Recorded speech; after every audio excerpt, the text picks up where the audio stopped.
Okay. Okay, so Steve says community building work you do in Portland, examples you've spearheaded and supported from promoting local fruit trees to electronification of yard maintenance equipment, community gathering places, networking. Sounds like a lot to talk about. Tell me, I'm not sure. I don't have any prepared questions, so I'm happy to just hear what you have to say Sure. about why these causes are important to you and how you got involved. And What's the end result that you're going to share with the world, do you think? Is it going to be like a written piece or yes, yeah, okay. it will be a written piece in the news feed and on their social media. So I started writing for Sage a few months ago, and I've interviewed a few people that are involved with Sage. Hmm. And it's just there's if you go to wearesage.org/news, there's a couple examples on there. Okay, I'll take The a look. top one, Sandy Ramirez, is one that I wrote that they published. And it's basically just getting to know the volunteer a little bit, finding out why they're involved with Sage and why it's important to them, and then also hoping to encourage other people who may be in a similar situation or may be reluctant to volunteer to get over some of their reluctance and start getting involved in some way. Right.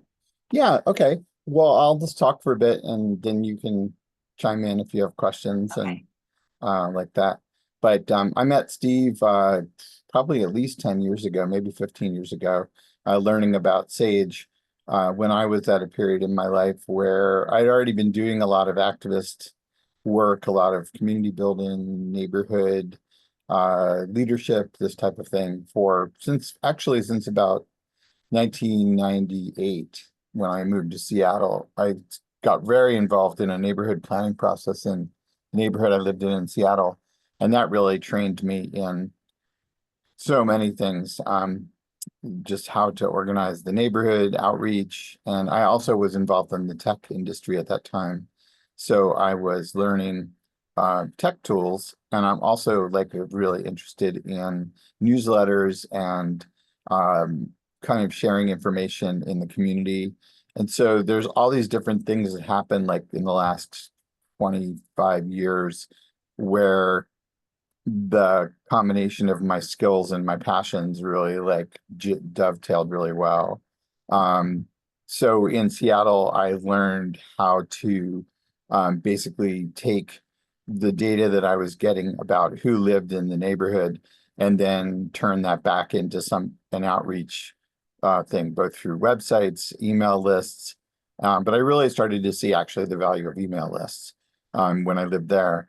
And then when I came to Portland, I kept building my own email list, and then I eventually got involved with Constant Contact, where I'm a partner, and teaching other people how to make use of email and how to create newsletters and how to do event marketing and how to tie that together with social media.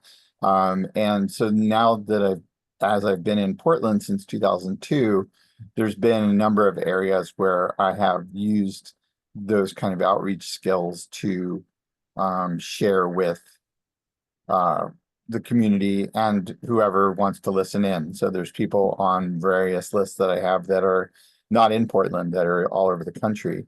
But basically, the main issues were sort of neighborhood improvement, traffic related stuff kind of early on. And then I really got into trees and tree planting. So I was working with Friends of Trees, being a neighborhood coordinator for a variety of different neighborhoods that I lived in. And through that, kind of my list kept building as well. And then I tied the tree stuff into a Facebook group that also has a newsletter. I got this idea of Farm My Yard, which is helping people who don't have places to garden find homeowners who want to have their yards farmed. And so I created a website for that and built an email list for that and a Facebook presence for that. And then more recently, I got together with a group of people and we've been working on basically banning gas-powered tools from our midst. We've been mostly focused on gas-powered leaf blowers, but I think all of us agree that every gas-powered tool should go and either be replaced by something electric or a hand tool like a rake or a broom.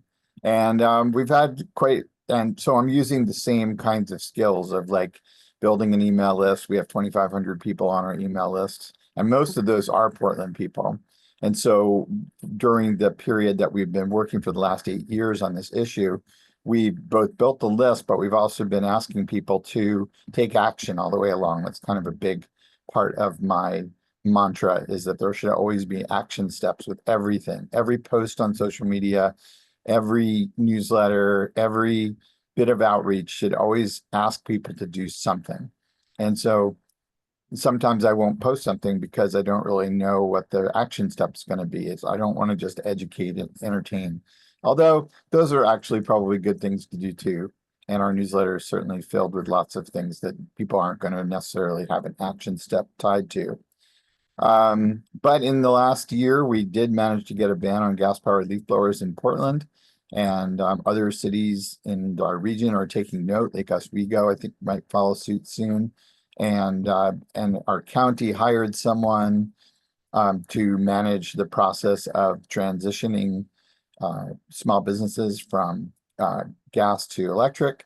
And yeah, we're just having a nice impact on our region. And if, lately I've been making some funny little TikTok videos where I walk outside and I say, it's a quiet day. I can hear and then I listen and it's like, I can hear the wind blowing, or I can hear birds chirping, or I can hear children laughing in the distance, And so the way I see all of this as related to SAGE is that, I think SAGE and other organizations, Center for Earth Leadership and Eco School Network and stuff, are training people to do the kind of activism that I'm already doing, to build little movements, to make changes and this type of thing. And from the moment that I met Steve and learned about SAGE, I realized, well, sure, I could take their fellowship or I could, be helped through a project, but I'm already and have already done many projects of the type that they encourage. That said, I think there is a value in the way that they do it. And for some people, it's the perfect way to get started. They don't necessarily have the tools. They don't necessarily have the networks.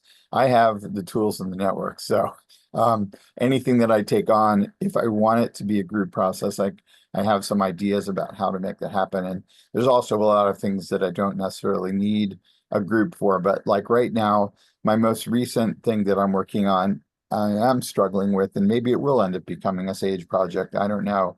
But basically, the lighting situation in our world is just deteriorating by the day. More and more LEDs are being put in place that are glaring and blinding and making like being outside at night bad, and the experience bad, and also actually daytime experience not so great either, considering the headlight situation. So I'm seeing this as a societal problem, and I'm not alone. I know there's other people who recognize it as such, but I am having difficulty kind of getting the city to pay any kind of attention to that as an issue. There are, I think within PBOT, there's an organization that does deal with streetlights, but they don't seem to really also want to make any kind of policy for other kinds of lighting.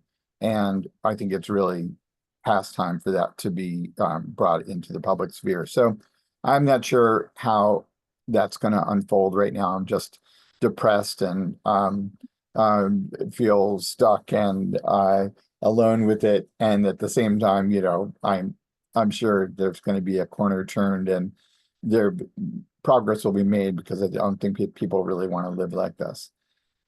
So those are some things. I also work on tree issues and I have a Facebook group called We Keep Trees Standing.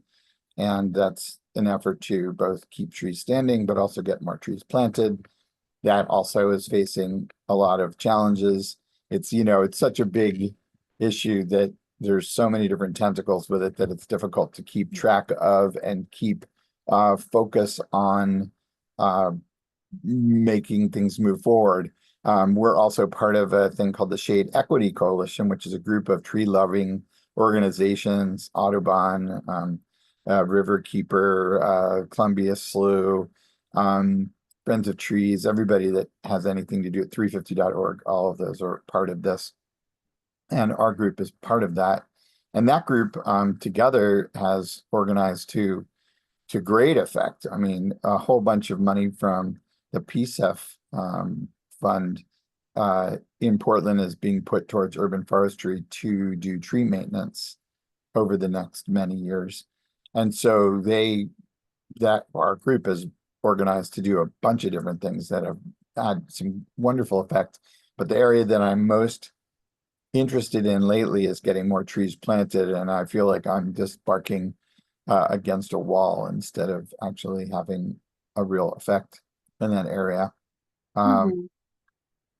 so that's something where I could use more. I don't know. I don't really know. I think once the new city council takes their seats and the mayor takes their seat, there'll be kind of a new playing field, and I'm hoping that um, something will shift because right now the way things are going, we're planting less and less trees and we're losing more and more trees. So it's not really a good outcome, and the city seems to be um, just taking it in stride as opposed to seeing things as an emergency as I do. Mhm. Yeah, so that's Okay. some rambling. Okay, well, Yeah. interesting. Well, I certainly support those causes. I've been trying, hoping that somebody would ban leaf blowers for years. Mm, mhm. I hate them. They're terrible. I think a lot of people feel that way. So I wish you success in some of those programs. Yeah, the group that's doing that is called Quiet Clean PDX. And Okay. now we also have Quiet Clean, like a national Quiet Clean organization as well that's kind of spun off of that. That's Okay. looking at the whole country. What is it that motivates you? I mean, a lot of people feel concern for issues like what you're bringing up, but Mm. not everyone goes toward the direction of trying to create websites and gather people to help their cause. What do you think motivates you to take that further step?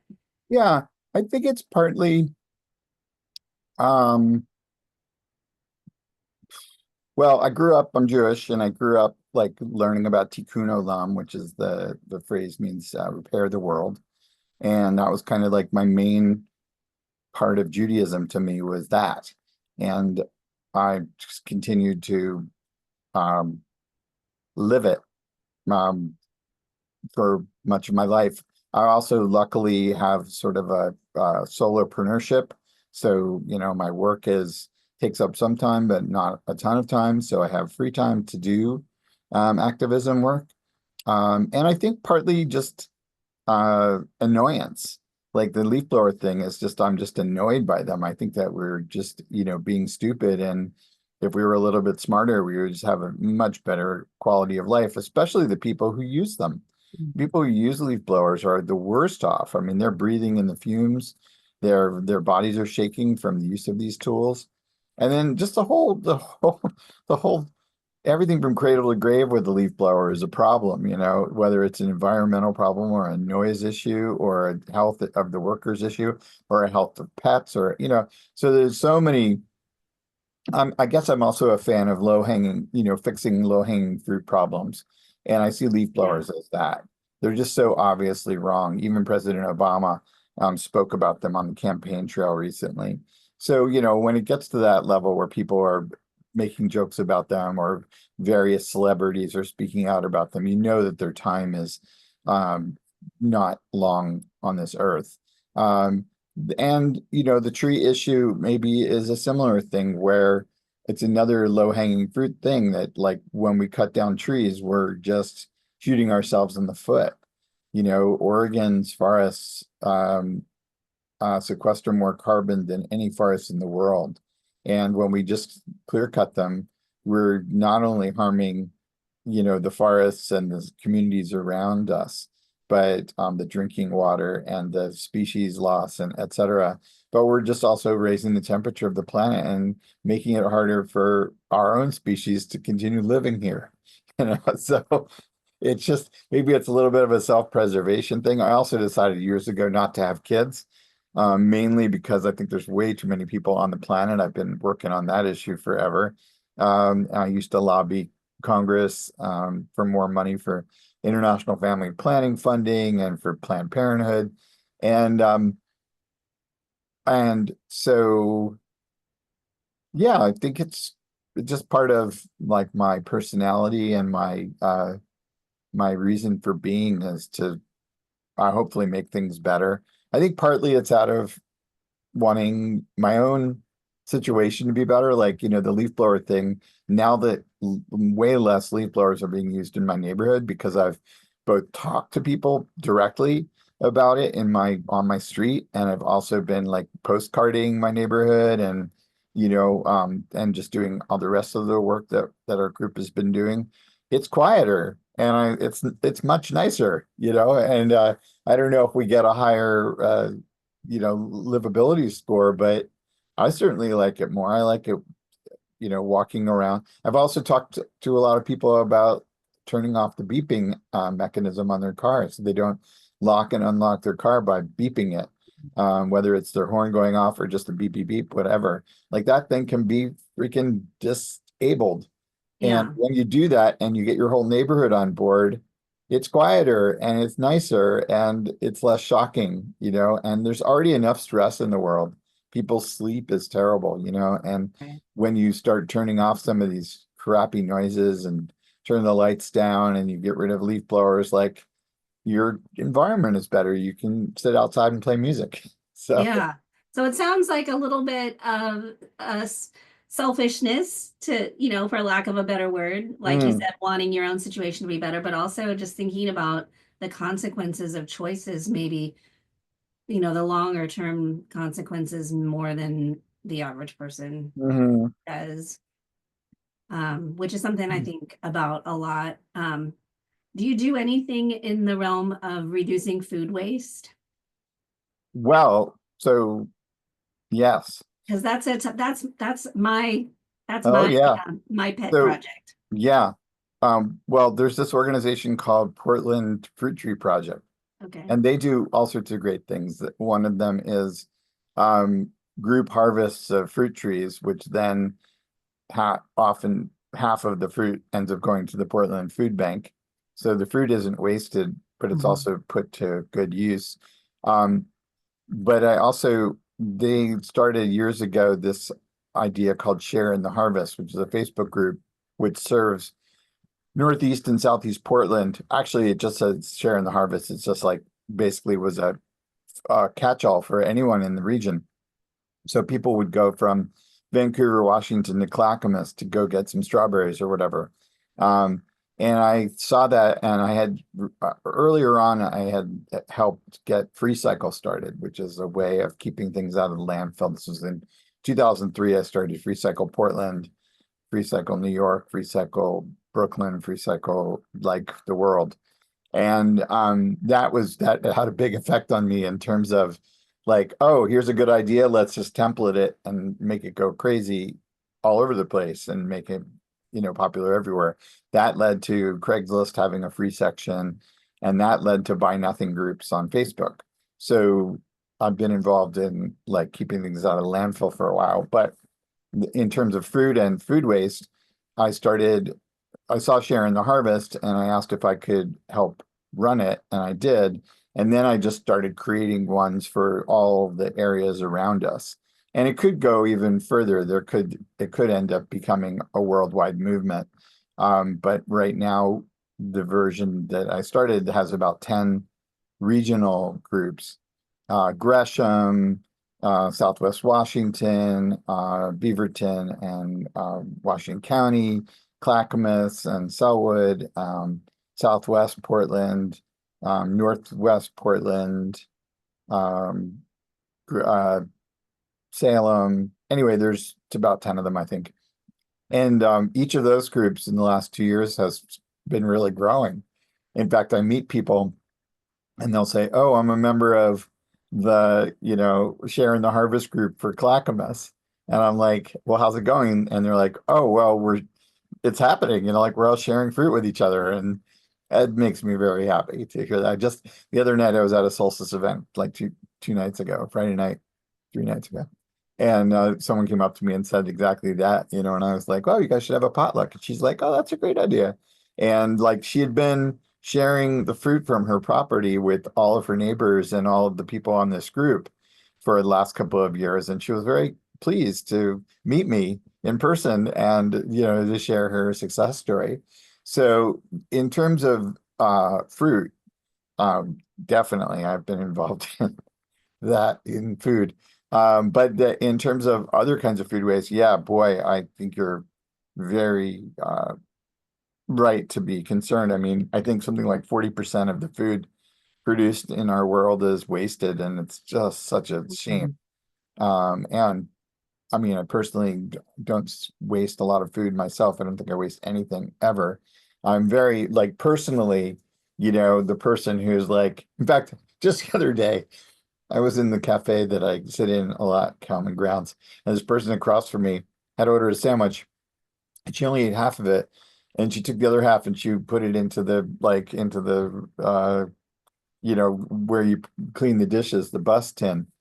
And I saw her do that, and I was just like, okay. So I went and I grabbed the sandwich, the half a sandwich, and I put it on my plate and ended up taking it home and eating it like the next morning. It was like this delicious avocado sandwich with cheese and two turkey, Yeah, whatever. And just like, what a it's waste. weird And that she like wouldn't have taken it home. $5, $6 of food, in this cafe. So yeah, I wonder I why I'm people a do big that. fan of rescuing, and there's a great Portlandia sketch about dumpster diving. That's pretty funny. I just saw the other day. But yeah, I mean, I think you're onto something, and I know there are people working on that issue, and I think it's a difficult one, especially in our society, the way that things are organized, and that we're all sort of, uh, so isolated. It's easy for people to hoard. It's easy for people to, and when you hoard, uh, stuff goes bad and you throw it away, And also, on that note, a thing that I've been thinking about a bunch, I've been thinking about activating on is the way we give everything back to the city or whoever takes our recycling and food waste. Like everybody should be composting and themselves. The fact that we like give all of this nutritious goodness back to the city and then they make us pay to buy it back from them as compost. Like it's just so silly. Everyone should be composting. And everything else that we throw away, like that just seems like, wow, we're just getting metal, giving metal back, you know. I don't know. There's some part of me that just thinks like we should be holding on to that stuff for ourselves and making use of it in some way. But I understand like the way that systems are set up. I have lots of ideas. Well, keep me posted on your ideas for food waste because Okay. I'd like to figure out how I could be involved. I mean, I'm in Eugene, so it's not as easy for me to be involved in Portland area stuff, but Yeah. There's a um, gleaners group in Eugene. the Eugene area Gleaners, Uh-huh. I'm the secretary. There you go. You're on the website like that when I have a website that, talks about the different ones that I've set up for Portland. And then I include Eugene Gleaners as one of the Great, yeah, resources. yeah. Yeah. Um, but I want to do more. Do you guys have a any kind of role at Oregon Country Fair? We have a table in Energy Park. Oh, good. Well, I'll see you there. Okay, sounds good. All right. Well, is there anything else you want to talk about specifically with regard to involvement with Sage or how, encouraging other people to get involved or take action? Yeah. Well, I just think that Sage is a fantastic avenue for people who are older, who have skills, to spend some time mentoring up and coming folks. I think there's a huge talk about food waste. There's like talent waste. It's ridiculous how much talent there is all around us. how many skilled people there are with skills that are just bursting out of them. And yet, once they're no longer working for a living, they're now doing whatever they're doing. But so much of that still, I think, is valuable to society. And I really think a lot of it is wasted. Um, unless the person's super motivated to like continue to engage, they're just as likely to just be walking up and down the beach. And Right. I think that, I'm a big fan of Sage and what they're doing, and I would love to see that like explode. I'd love to see them have more chapters and things. And um, so when I hear of somebody who is retiring or who is close to it, I'm always like mentioning it. And hopefully that will lead to more donations and expansion and all of that. Okay. Yeah, Awesome. Well, thank you so much for taking the time to talk with me. What I'll do is if you send me this recording, that would be really helpful. I will. I'll write this up based on our conversation and I'll share it with you so you have a chance to look it over. Okay. And I do see that Steve was hoping you might have some photos. Oh, okay. There's, Um, yeah, I've lots of do you have photos all anything over the maybe place. like you with a fruit tree or basket of apples or something like that might be really nice. Or I don't know, something like that would be good. So Okay. if you can send that to me, I'll pass those along. But yeah, I'll put something together and I'll be in touch soon. Okay. Good Okay. talking to you, Vanessa. Yeah, you too. Take care. Bye. See ya.